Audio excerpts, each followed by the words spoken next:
Olá, pessoal. Eu sou o professor Rodolfo. Essa é a aula de Geografia do máximo desempenho do quarto bimestre do sétimo ano. Nessa aula, a gente vai ver o módulo 8, a região amazônica, e o módulo 9, a região nordeste. Vamos lá? Galera, módulo 8, a região amazônica. Gente, quando a gente fala da região amazônica, a gente fala daquela região que compreende os domínios da floresta amazônica. Tudo bem? Ela também pode ser correspondida com a outra regionalização que nós já vimos, que é a regionalização segundo o IBGE, que é a região norte. Então, segundo a região norte do IBGE, os estados que compreendem essa região amazônica são o Amazonas, o Pará, o Acre, Rondônia, Roraima, Amapá e Tocantins. Mas como a gente viu no bimestre passado, a divisão regional geoeconômica, ela não respeita os limites dos estados. Então, alguns estados vão ter umas partes um pouco cortadas deles, porque não vão corresponder à economia ligada, essa economia ligada à floresta amazônica. Tudo bem? A região norte, galera, ela corresponde a aproximadamente 3,9 milhões de quilômetros quadrados, o que corresponde mais ou menos 45,27% do território nacional. No mapa, como vocês conseguem ver, a região amazônica é essa verdinha aí que está aparecendo. Lá no topo é a verde, beleza? A sua ocupação nos primeiros séculos, né, no século XVI, século XVII, lembrando, né, que os portugueses chegam no Brasil no século XVI, então essa ocupação portuguesa, ela está muito ligada à extração de produtos da floresta amazônica, ou seja, as drogas do sertão. As drogas do sertão que eram muito consumidas, né, pelo cenário internacional, pelo mercado internacional. O que eram as drogas do sertão? Galera, cacau, baunilha e algumas outras especiarias. Então, essa primeira ocupação vai ser muito ligada à extração das drogas do sertão, tá bom? E também, galera, há madeiras muito valiosas e folhas e raízes medicinais que tinham na floresta amazônica, nessa região compreendida como floresta amazônica, nessa floresta equatorial. Já no século XVIII e século XIX, o mercado internacional, galera, estava necessitando de novas matérias-primas. A borracha estava sendo muito consumida dentro do âmbito internacional. E a floresta amazônica, ela tinha diversas árvores, né, que faziam com que produziam, né, essa borracha, que eram as seringueiras. Então, a partir do século XVIII e do século XIX, nós vamos ter uma ocupação muito ligada a essa produção de borracha. O que vai fazer? Vai fazer um aumento da migração das outras regiões do Brasil para essa região norte, ou a região geoeconômica amazônica. Lembrando que a principal região nesse momento do Brasil, né, no século XVI, do século XVII, a principal região era o Nordeste por causa das lavouras da cana-de-açúcar. Já no século XVIII e XIX, elas mudam para o Centro-Sul por causa da produção de ouro e por causa da cafeicultura, que vai levar, alguns anos depois, à industrialização do Brasil. Esse dinheiro vai levar à industrialização do Brasil. Galera, com essa busca da borracha, muitos seringueiros, das pessoas que tiravam a borracha, vão acabar invadindo o território da floresta amazônica, que não faz parte do Brasil. Tranquilo? Que não faziam parte do Brasil. Isso vai gerar diversos problemas, diversos conflitos que vão levar diversos conflitos internacionais, tá, com outros países. Por quê? Eles estavam, primeiro, houve uma ultrapassagem, né, já com as drogas do sertão, do Tratado de Tordesilhas, que era o tratado entre Portugal e Espanha, e depois houve, de certa maneira, um ultrapassamento das fronteiras do Brasil com os outros países que fazem fronteira com essa região. Esse conflito vai levar, finalmente, a uma coisa que vocês já viram, que é o Tratado de Petrópolis. O que foi o Tratado de Petrópolis? Foi justamente o Brasil anexando o Acre, a região que a gente conhece como Acre hoje em dia, ao território brasileiro. O que o Brasil perdeu? Ele perdeu uma parte do Mato Grosso. Nesse tratado, o Brasil perdia uma parte do Mato Grosso, mas ganhava essa região que a gente conhece como Acre. Tranquilo? Vamos continuar. Então, galera, a Amazônia e a região norte, né, de certa maneira, a região norte ela só foi estabelecida em 1970 pelo IBGE, elas não possuem a mesma área de abrangência. A floresta amazônica ela é muito maior do que o que a gente compreende como a floresta amazônica brasileira, tá? Qual o território da floresta amazônica, então, professor? Volta lá no segundo slide. No primeiro slide, quer dizer.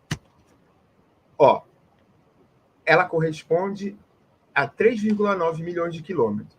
Só que, no geral, a floresta amazônica corresponde, internacionalmente falando, tanto no Brasil como nos outros países, a 7,5 milhões de quilômetros quadrados, galera. Corresponde a quase metade do território brasileiro. E ela está tanto na Guiana Francesa, no Suriname, na Guiana, na Venezuela, na Colômbia, no Equador, no Peru e na Bolívia. A gente chama a floresta amazônica, que não faz parte do território brasileiro, galera, de Amazônia Internacional. Tranquilo? Tranquilo? Então vamos lá. Voltando para o primeiro slide, pessoal. Dentro desse processo de ocupação, gente, uma coisa muito importante que deve se destacar foi a criação da província do Grão-Pará e Maranhão, tá? Que foram bases militares construídas contra invasores dessa região. E essas bases militares serviam como um aparato dos exploradores, tanto dos exploradores das drogas do sertão, quanto dos que iam em busca da matéria-prima e da borracha. Também serviu muito, gente, serviu muito para os jesuítas, que iam catequizar os nossos índios, os indígenas. Tranquilo? Galera, segundo slide, vamos lá. Bom, uma das coisas que foram criadas, né, para o desenvolvimento amazônico, e foi muito importante, né, para a ocupação da Amazônia, foi a criação da SUDAM. O que era a SUDAM, galera? Era uma superintendência para o desenvolvimento da Amazônia, que ela redefiniu a Amazônia, e a Amazônia brasileira começou a ser chamada de quê? Amazônia Legal. Tá? A Amazônia Internacional está ligada à Amazônia que não faz parte do território brasileiro, e a Amazônia Legal é a que está dentro do nosso território. Tranquilo? Vamos lá. O que a SUDAM pretendia? Ela pretendia, então, planejar e empreender a exploração econômica da região, galera. Ela pretendia, então, fazer com que aquela região fosse ocupada, tá? E que aquela região se desenvolvesse. A SUDAM, então, ela surge como uma forma de pensar o desenvolvimento da região norte, galera. Tá? Que até então era uma fronteira a integração nacional. Tá? Era algo meio que estava ali, era explorada, mas não tinha uma integração à economia nacional. Então a SUDAM chega para tentar fazer essa integração. E como ela faz isso? Ela faz isso nos primeiros anos com uma coisa chamada Operação da Amazônia. O que era isso? Era transformar a economia da Amazônia, fortalecer as áreas de fronteira, né? Fortalecer as áreas de fronteira para que não virasse uma bagunça ali. Todo mundo passava a fronteira, vinha para o Brasil, ia para a Bolívia, ia para o Peru, ia para o Equador, sabe? E também fazer a integração do espaço amazônico com o nosso todo nacional. Tá bom? Então, a SPVA ganhava nova e mais ampla dimensão. SPVA era um instituto que era antes da Sudam. E aí ela passa a se chamar, então, Superintendência do Desenvolvimento da Amazônia, tá bom? Essa SPVA, que era antes da Sudam, ela deixa de existir com essa operação da Amazônia e começa a se chamar Sudam. Tranquilo? Vamos lá. Algumas características importantes da região amazônica, galera. O relevo ele é caracterizado por baixas altitudes, tá bom? Isso quer dizer, professor, que ele todo é baixo? Não. A gente vai ver aqui que não, ele não é todo baixo, tá bom? Mas ele é caracterizado pelas baixas altitudes e ele também vai ter diversas serras. Apesar dele ser caracterizado por baixas altitudes, como vocês podem ver aí nesse mapinha que eu botei aqui do lado, predominantemente são planícies e planaltos, né? Você tem os planaltos das Guianas, você tem a planície amazônica, o Planalto Central e o Planalto Atlântico, que já não está muito ali nessa região amazônica, já está no Nordeste, né? Tranquilo? Então vamos lá.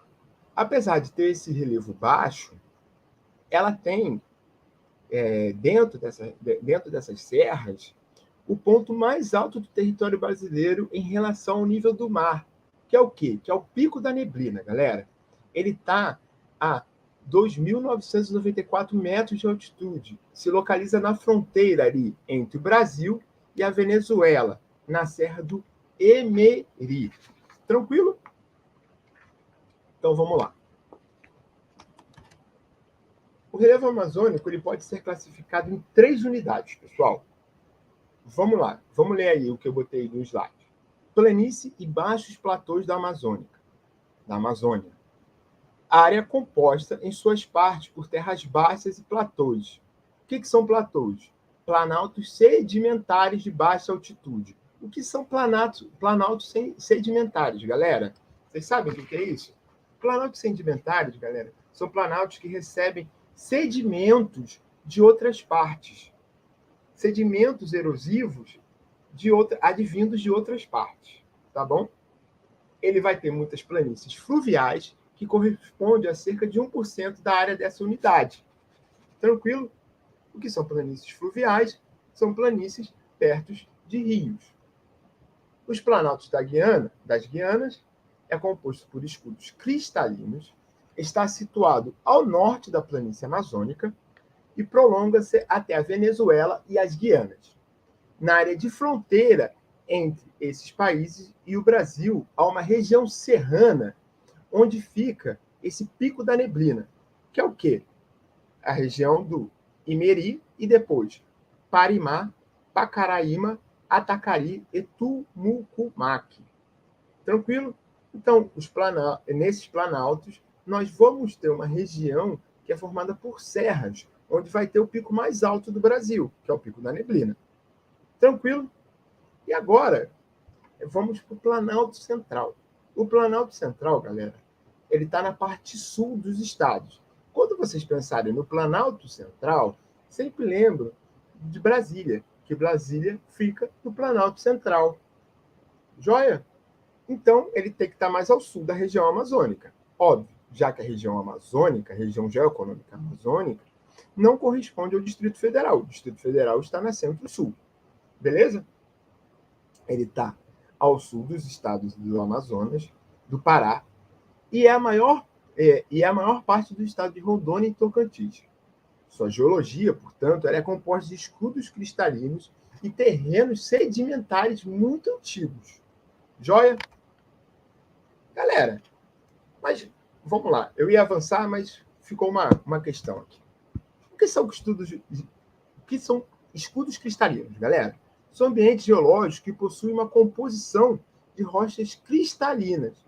O que são rochas cristalinas? São rochas ígneas e metamórficas. Isso é matéria do 6º ano. Rochas ígneas, galera. Rochas que são formadas a partir da solidificação do magma que está no manto. E as rochas metamórficas são rochas que sofrem processos químicos, físicos e biológicos e alteram, de certa maneira, as suas composições. Tranquilo? Vamos que vamos. O clima, galera, na região amazônica. Bom, a região amazônica está lá em cima, galera, do lado da linha do Equador. Então é fácil pensar que a região amazônica, qual o clima da região amazônica? É um clima equatorial. E ele é quente e úmido. E ele vai ser muito úmido por quê, pessoal? Por causa da floresta. A floresta vai ter uma evapotranspiração muito grande, então a atmosfera vai acabar ficando muito úmida. Por quê? Porque ali é quente e tem muita transpiração das plantas. As temperaturas médias do ar ultrapassam 27 graus por conta da baixa altitude e da latitude da região. Baixa altitude, eu já falei, é quase predominantemente de planícies e planaltos. E a latitude tem a ver, está próximo à linha do Equador, onde recebe mais raios solares. O índice de pluviosidade ele vai ser elevado, variando de quanto? De 1.500 mililitros a 3.300 mililitros anuais. Chove quase todo dia, galera. Esse clima quente e úmido, ele vai favorecer, de certa maneira, a grande diversidade biológica que essa região tem.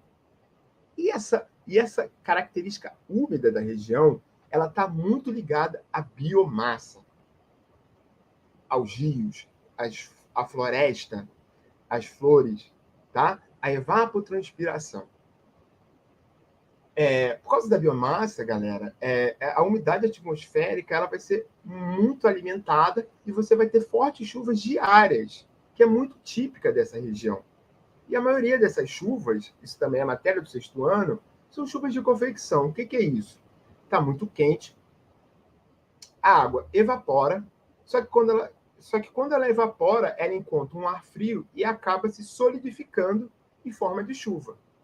Então, você tem um excesso de acúmulo de gotículas de água e você acaba tendo as chuvas de convecção. Tranquilo? As chuvas de convecção, elas também são chamadas aqui, onde nós moramos, né, na região sudeste, segundo o IBGE, ou centro-sul, segundo a Geoeconômica, elas são chamadas também de chuvas de verão, quando está muito quente, e você vai acabar tendo chuvas por causa dessa intensa evaporação e com a condensação ao encontrar uma massa de ar frio numa altitude elevada. Vamos lá. Gente, então falando sobre a floresta amazônica em si. Vamos lá. Ela vai ter a maior biodiversidade do Brasil, galera. Ela tem a maior biodiversidade do Brasil. Além da floresta, galera, nós encontramos na região amazônica vegetação do tipo cerrado e manguezais. Tranquilo? Ela sofreu um intenso processo de desmatamento que tem ocasionado diversos problemas ambientais. Só para vocês terem noção, vamos lá para o quadrinho que eu botei aí. Galera, em 1970, o governo militar começou a incentivar a ocupação e o desenvolvimento, né? A criação da Sudam, que foi no governo militar, as diversas explorações das drogas do sertão, historicamente falando. Então, essa incentivação da ocupação acabou criando graves problemas e uma taxa de desmatamento muito alta, galera. Só que, em 1990, nós acabamos tendo a redução desse desmatamento, por diversos motivos, tá? Por motivos de conscientização, por motivos de não deixar construir tantas coisas na floresta, entre outros motivos. Só que, a partir de 2008, galera, foi registrado notícias a respeito da irreversibilidade do desmatamento amazônico, ou seja, não volta atrás. E agora a gente sabe muito bem, pessoal, o quê? O que a gente sabe muito bem nesse momento? Que houve várias queimadas na floresta amazônica. Tá tranquilo? Então, vamos continuar. Floresta amazônica, gente, ela ainda tem a presença de uma vegetação nativa muito forte e o predomínio de uma floresta que a gente chama de floresta pluvial. Fluvial. O que é floresta fluvial, galera? A floresta fluvial é de certo tipo um ambiente que se desenvolve perto dos rios. E a gente vai ter, de certa maneira, 3 configurações de mata, né, de vegetação nessa floresta, que é as matas de inundação, ou iguapós, são áreas baixas do relevo próximo aos rios, que estão sujeitas às inundações. As plantas elas têm no máximo 20 metros, e são mais cipós e vitórias régias, plantas que estão adaptadas a essas condições de inundação, pessoal. O outro tipo é a mata de várzea, que ela localiza-se em áreas sujeitas a inundações durante o período das cheias, tá bom? Quando o rio ele fica muito cheio, ele acaba invadindo uma área maior, e essa área maior, né, essa vegetação que desenvolve ali, a gente chama de mata de várzea. Também vamos ter a mata de terra firme, que é a maior parte da floresta amazônica, galera. São áreas de altitude mais elevadas e livres das inundações dos rios. Elas têm formações como capinarana, vegetação de gramíneas, e também a vegetação do cerrado. Outra vegetação que a gente vai ter dentro dessa região são os manguezais, que são áreas de contato entre os ambientes marítimos e fluviais, principalmente no litoral dos estados do Pará e do Amapá, né? Você precisa ter contato com o mar para desenvolver essas áreas de manguezais. Tranquilo? Gente, e a hidrografia, né? A hidrografia dessa região, ela é extensa e volumosa por causa da bacia do Rio Amazonas, galera, que é a bacia hidrográfica maior do mundo, pessoal. Então, esse rio, ele nasce lá na Cordilheira dos Andes peruana, galera, e recebe o nome de Ucayali. E ao penetrar no Brasil, passa a ser denominado Rio Solimões. Quando o Rio Solimões ele entra em contato com o Rio Negro, ele passa a ser chamado de Amazonas. 70% de toda a água do território brasileiro vem da bacia hidrográfica do Rio Amazonas. Só que só 7% da população habita essa área, né? A área perto do rio. Essa área perto do rio. Galera, a maioria dos afluentes, né, dos rios que desembocam no Rio Amazonas, eles são rios de planalto, com grande potencial hídrico. Com grande potencial hídrico e grande potencial hidroelétrico. O que é potencial hidrelétrico, galera? Se eu instalar uma usina hidrelétrica, eles vão gerar bastante energia. Só que isso, gente, vai fazer com que haja diversas problemáticas ambientais e sociais. Primeiro, porque para instalar uma usina hidrelétrica, você precisa desmatar uma área e alagar uma área muito grande. Então, você vai acabar expulsando a população daquela região e, de certa maneira,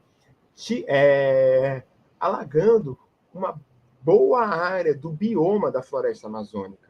Tranquilo? Só para vocês ficarem num exemplo. A usina de Belo Monte, galera, localizada no Rio Xingu, um afluente do Rio Amazonas, na cidade de Altamira, ela tem vários problemas para ela funcionar, porque ela irá causar e causou diversos impactos ambientais. Então, hoje, ela sofre diversas problemáticas para começar a funcionar. Por quê? Porque ela não consegue o licenciamento ambiental. E agora sobre a população amazônica, gente. Olha só, a população amazônica, como eu falei desde o começo, ela sofreu um intenso fluxo migratório. Então, ela tem um processo de miscigenação entre os povos, né, muito grande. Primeiro, os portugueses foram para lá, depois, e já tinham os povos indígenas, os negros foram para lá também, escravizados, teve contato e uma criação de comunidades ribeirinhas e seringueiras. Então, a população amazônica, ela de certa maneira é uma população muito miscigenada, de contato entre diversas raças, tá bom? Alguns desses povos, eles desenvolvem atividades extrativistas, além da caça, da pesca e da pequena agricultura. Houve uma grande migração de nordestinos que foram para lá e, de certa maneira, se apropriaram de terras que não estavam sendo utilizadas ou de latifúndios improdutivos que existiam na região. E essa galera é chamada de poceiros. Tudo bem?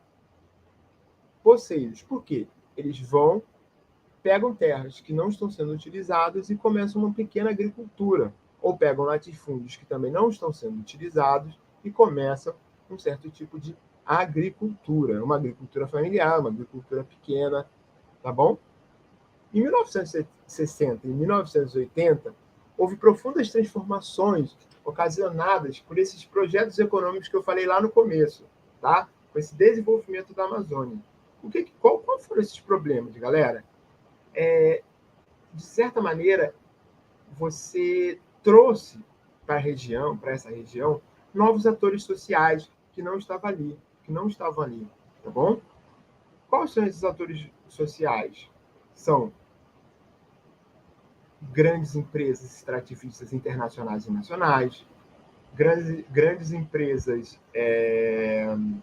pecuaristas e da agricultura.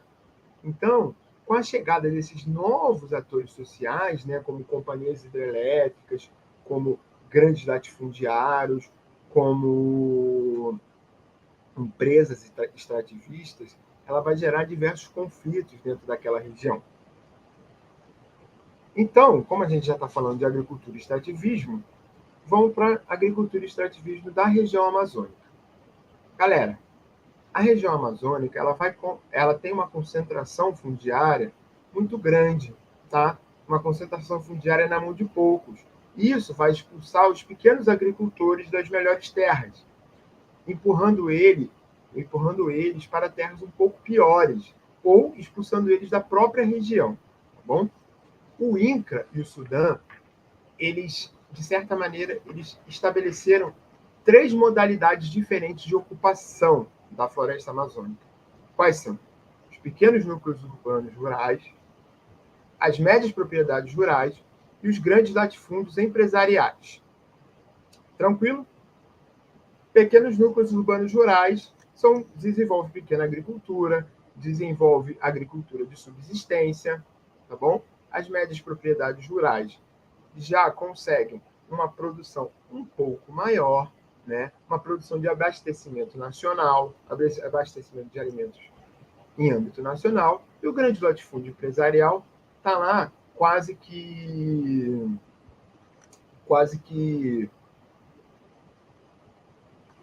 só para exportação, galera. Ele está lá só para mandar os produtos que são fabricados lá, tanto a carne quanto a soja, o milho, que é desenvolvido nessa região, para o mercado internacional. Tranquilo? Vamos lá. A gente também tem um forte crescimento, galera, da mineração na Amazônia. Tranquilo? A mineração industrial na Amazônia vem se intensificando os fluxos migratórios, fazendo surgir novas cidades.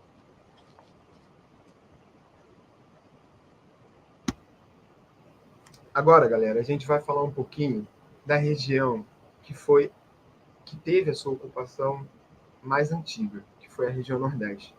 Foi onde os portugueses chegaram no Brasil e construíram as primeiras vilas, construíram a primeira capital do Brasil, que era Salvador, tá bom? Essa região a gente precisa compreender muito, porque ela vai ser muito importante para o desenvolvimento do Brasil, tá bom? Então vamos lá. Galera, como eu falei, a região Nordeste é a região de ocupação mais antiga. As vilas e as cidades que surgiram primeiramente nessa região estavam concentradas no litoral. Por quê? Porque as primeiras cidades eram ligadas aos portos para levar para o Brasil para a colônia portuguesa. Tranquilo? No passar do tempo, a atividade canavieira fez fortalecer e reorganizar o espaço na região Nordeste. A gente lembra que depois do pau-brasil, o cultivo as atividades canavieiras elas foram muito importantes para a economia do Brasil e nela fez surgir diversas cidades e vilas que eram para as pessoas que trabalhavam nessas fazendas. A criação de gado ela ajudou a ocupação do interior do Nordeste, tá bom? E essa região ela sofre muito, galera, com fluxo migratório de saída. Ela sofre até hoje com fluxo migratório de saída, apesar de hoje ser menos, mas já foi muito mais forte. Esse fluxo migratório de saída ela está muito ligada à história da região Nordeste, que foi um pouco deixada de lado com a descoberta do ouro no Brasil e com o café surgindo como como grande produto de exportação. A região Nordeste ela tem algumas sub-regiões que a gente divide, que é a Zona da Mata, o Agreste, o Sertão e o Meio Norte. Galera, a Zona da Mata ela compreende a Mata Atlântica. Ela foi intensamente explorada e ela está ali no litoral.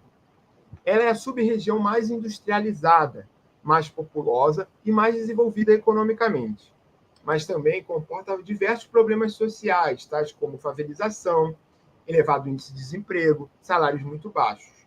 Tá bom?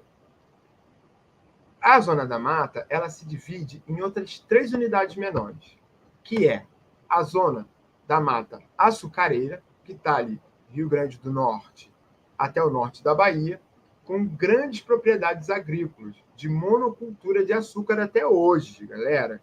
Só que hoje elas cedem um pouco mais de espaço para pecuária. A gente vai ter o Recôncavo Baiano, que são vários municípios em torno de Salvador, que, de certa maneira, comportam um polo industrial e petroquímico, tá bom? Muito importante para essa região. E a Zona do Cacau, ou Cacaueira, que fica no sul da Bahia e se destaca Ilhéus e Itabuuna. No fim do século XIX, até a década de 1970, ela era grande produtora e exportadora de cacau, galera. Hoje, ela é um grande polo turístico dessa região. Vamos lá. Agreste é uma área de transição entre o sertão e a zona da mata, tá bom? Ela tem áreas úmidas no leste e áreas de clima semiárido e caatinga ao oeste. Predominam pequenas e médias propriedades. O sertão, galera, ela é a maior sub-região do Nordeste. O clima predominante é semiárido, com temperaturas elevadas, chuvas escassas e alto índice de evaporação. Ela é uma importante área agrícola. Ela tem uma importante área agrícola que se situa nos vales ou encostas de serras, por conta da maior umidade, conhecido também como pé de serras. Uma coisa assim, a se destacar do sertão é o Vale do Açu, que é um vale produtor de frutas como melão, uva e manga, e o polo do Juazeiro, produtor de uva e manga, tá bom? Assim como o Oeste Baiano, que também é produtor de café, soja e algumas frutas. A outra é a região meio norte, ela é a transição entre a Amazônia, muito úmida, e o sertão, muito seco. A vegetação são as matas de cocais, o que propiciou o extrativismo vegetal. Nas últimas décadas, galera, a cultura da soja voltada à exportação, ela tem tendo predominância nessa área, tá bom? E ela é exportada pelo porto do Itaqui, em São Luís. Agora, vamos um pouco para as características físicas dessa região. Relevo, galera. Relevo. São as menores altitudes, até 200 metros. Estão próximas ao litoral e são denominadas de planícies costeiras. As áreas mais elevadas constituem os planaltos, como a Chapada da Diamantina, a Serra Geral, a Serra Grande e o Planalto da Borborema. No norte e no leste do litoral nordestino, são áreas de latitudes inferiores de 100 metros que se alongam até o interior. A hidrografia, pessoal, ela vai ser composta por rios intermitentes e rios perenes. O que são os rios intermitentes e o que são os rios perenes, pessoal? Os rios intermitentes são os rios, de certa maneira, que vão secar durante um certo período do ano.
E a hidrografia, pessoal? A hidrografia da região Nordeste, gente, ela vai estar ligada a rios perenes e rios intermitentes. O que são os rios intermitentes, então? Os rios intermitentes são rios que secam durante um certo período do ano. E os rios perenes vão ser os rios que têm seu fluxo permanente durante todo o ano. Nesses rios perenes é onde vai se desenvolver, perto, né, desses rios perenes, é onde vai se desenvolver a maior parte da agricultura, a maior parte da população vai viver perto desses rios perenes. E nós temos que destacar o Rio São Francisco, galera, que é o mais extenso do Brasil. Ele é muito destinado à pesca, à geração de energia hidrelétrica e a projetos de irrigação, ao transporte do viário e ao turismo. O clima. Gente, o clima é de temperaturas elevadas, de 20 a 28 graus. Nas áreas mais elevadas, como os chapadões, como a Chapada Diamantina, a Serra Geral, a Serra Grande e o Planalto, pode ocorrer temperaturas menores de 20 graus. Mas o clima predominante são os climas tropicais e semiáridos. Em relação à população, galera, a população ela vai ser composta de 53 milhões de habitantes. Infelizmente, os indicadores sociais serão muito baixos, apesar de estarem melhorando a partir dos anos. Vocês sabem o que são indicadores sociais? Indicadores sociais é o acesso à educação, acesso à cultura, acesso a bons empregos. Isso, de certa maneira, se configura como indicadores sociais. Então, nessa região, por os indicadores sociais serem baixos, nós vamos ter profundas desigualdades sociais, tá? Só que os processos de modernização do Nordeste vêm, de certa maneira, melhorando essas profundas desigualdades sociais, como também fazendo com que a população que saiu, que migrou dessa região, num certo período de tempo, volte para trabalhar nela. Tranquilo? Vamos lá. As principais cidades do Nordeste são as cidades do estado da Bahia, a maior parte da população da região, elas vão ser o mais populoso e com maior taxa de entrada populacional. Outras cidades muito importantes são a de Juazeiro, na Bahia, e de Petrolina, em Pernambuco, que você tem a expansão da agroindústria. Temos também Fortaleza, no Ceará, que vem demonstrando um crescimento econômico significativo e é muito importante na área do turismo, como também Caruaru, Salvador, Olinda e Recife, que são muito importantes no setor turístico. Agropecuário e extrativismo, galera, vai estar muito ligado ao latifúndio monocultor e, de certa maneira, com o empobrecimento do trabalhador rural, tá bom?